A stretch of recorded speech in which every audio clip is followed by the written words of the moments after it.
Hello दोस्तों, स्वागत है आप लोगों का हमारा यूट्यूब चैनल इलेक्ट्रिकल वेब में। तो दोस्तों हम लोग प्रोटेक्शन के ऊपर चल रहे थे, तो आज से जो हमारा क्लास है वो होगा मोटर के ऊपर। मोटर का प्रोटेक्शन जो है आज से हम शुरू करेंगे। तो दोस्तों मोटर का प्रोटेक्शन जो स्टार्ट होता है वो पहला टर्म आता है कि आपका एमपीसीबी। जो एमपीसीबी होता है वो मोटर को प्रोटेक्शन करने के लिए सबसे ज्यादा यूज होता है। तो आज हम इसी टॉपिक पे डिस्कस करेंगे कि एमपीसीबी होता क्या है और ये एमपीसीबी काम कैसे करता है। तो दोस्तों चलिए आज का टॉपिक जो हम शुरू करते हैं कि एमपीसीबी होता क्या है। दोस्तों एमपीसीबी का पूरा नाम होता है motor protection circuit breaker. Motor protection circuit breaker एक ऐसा प्रोटेक्टिव डिवाइस है जो हमें लो वोल्टेज पे काम करते हैं और कम रेटिंग के मोटर के लिए हम इस एमपीसीबी का यूज करते हैं।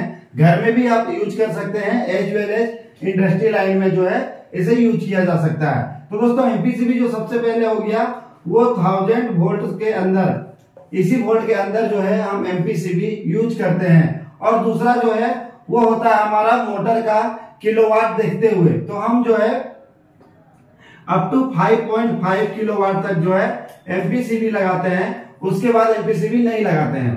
तो दोस्तों एमपीसीबी जो हो गया मोटर प्रोटेक्शन सर्किट ब्रेकर, इसका नाम ही है मोटर को प्रोटेक्ट करना। तो एमपीसीबी और एमसीबी दोनों सेम ही चीज है, थोड़ा सा जो अंतर होता है एमपीसीबी में, जिसकी वजह से इसे हम मोटर में यूज करते हैं। अब एमपीसीबी दोस्तों क्या होता था, वो भी एक प्रोटेक्टिव डिवाइस था जो कि हमारा फॉल्ट कंडीशन में ट्रिप हो जाता था। लेकिन एमपीसीबी में क्या होते हैं, इसके अदर से बहुत सारे जो है मेरिट्स हैं, जिसकी वजह से इसे हम किसी भी मोटर की सर्किट में हम यूज करते हैं। जो पहला है दोस्तों वो होता है ग्राउंड फॉल्ट के लिए।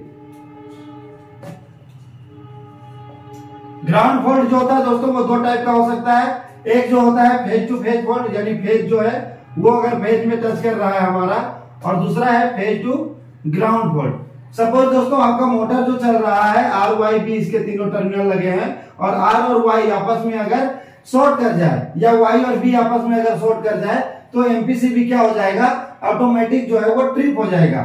सेम दोस्तों अगर कोई फेज वायर जो है वो ग्राउंड के साथ कहीं टच कर रहा हो तो भी आपका एमपीसीबी ऑटोमेटिक में ट्रिप कर जाएगा। और दोस्तों ट्रिप करने के बाद क्या होता है ना, इसमें दूसरा एक पॉइंट होता है जिसमें आपको ऑक्सिलरी एनओएनसी मिल सकता है।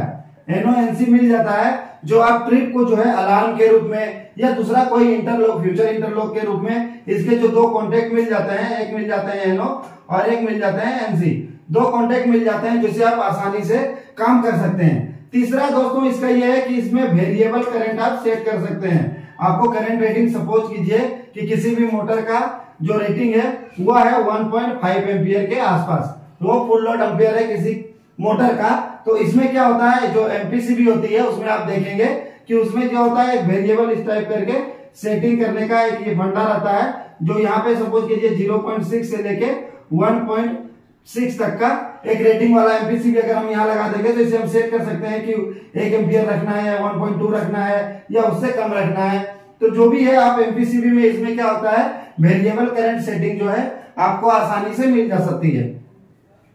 अब दोस्तों ये जो है ये ट्रिप, इसका काम कैसे करता है, एमपीसीबी के अंदर ऐसा क्या लगा होता है जो ट्रिप करता है। तो दोस्तों एमपीसीबी के अंदर इनबिल्ट जो है ओएलआर लगा रहता है, जिसे हम ओवरलोड रिले कहते हैं। इसके अंदर ओवरलोड रिले जो है इनबिल्ट होता है, जो बायोमेटेलिक स्ट्रिप का बना होता है। सपोज कीजिए दोस्तों जो बायोमेटेलिक स्ट्रिप है वो एनसी है, यानी यहां से जो करंट आ रहा है वो इधर करंट जाएगा। लेकिन क्या होता है, वो अगर मोटर ज्यादा करंट ले रहा है तो क्या हो जाएगा, ये बायोमेटेलिक स्ट्रिप हीट होने के बाद ये ऐसे एनो हो जाएगा, तो मेरा जो करंट है वो ऊपर का ऊपर ही रह जाएगा, नीचे की ओर सप्लाई नहीं कर पाती है।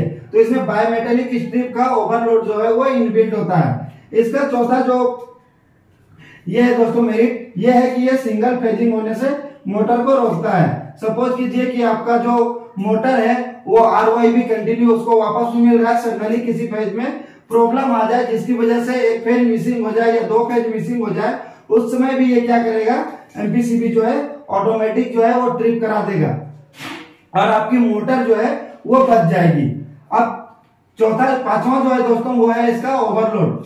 ओवरलोड सेटिंग इसमें कर सकते हैं आप। सपोज कीजिए कि आपका मोटर जो है वो मैकेनिकल लोड पे चल रहा हो या फैन वगैरह में किया हुआ हो, जो कपलिंग किया हुआ हो मोटर को, तो उसकी वजह से या मोटर का इंटरनल फॉल्ट की वजह से मोटर क्या करता है, ज्यादा करंट लेने लगता है। तो ये जो ओवरलोड सेटिंग है या वेरिएबल करंट में इसका ओवरलोड सेटिंग किया जाता है, जो आप सेटिंग यहाँ पे कर देते हैं। अब दोस्तों आज का वीडियो मेरा इतना ही। नेक्स्ट वीडियो में इसका ये बनाकर दिखाऊंगा कि इसमें सेटिंग कैसे कैसे करते हैं और एमपीसीबी क्या क्या होती है। नॉर्मली जो है 100 एम्पियर तक की एमपीसीबी मार्केट में मिल जाती है, या आप इंडस्ट्रियल लाइन में देखे होंगे, इससे अधिक एम्पियर की एमपीसीबी आती नहीं है। तो दोस्तों आज का वीडियो में इतना ही। नेक्स्ट वीडियो के लिए मेरे चैनल पे बने रहिए। धन्यवाद।